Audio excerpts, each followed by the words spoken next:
বাংলাদেশে পণ্য রপ্তানির ক্ষেত্রে বড় ধরনের ধাক্কা খেয়েছে প্রতিবেশী দেশ ভারত। চলমান রাজনৈতিক অস্থিরতার মধ্যে গত আগস্টে বাংলাদেশ থেকে তাদের রপ্তানি আয় কমে গেছে ২৮%।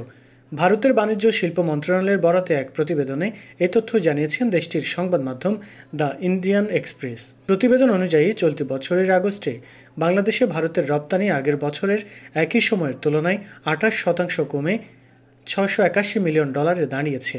গত বছরে একই সময়ে বাংলাদেশে $৯৪৩ মিলিয়ন পণ্য রপ্তানি করেছিল ভারত। দুই দেশের বাণিজ্যিক পরিসংখ্যানে দেখা গেছে বাংলাদেশে ভারতের অন্যতম প্রধান রপ্তানি পণ্য তুলা।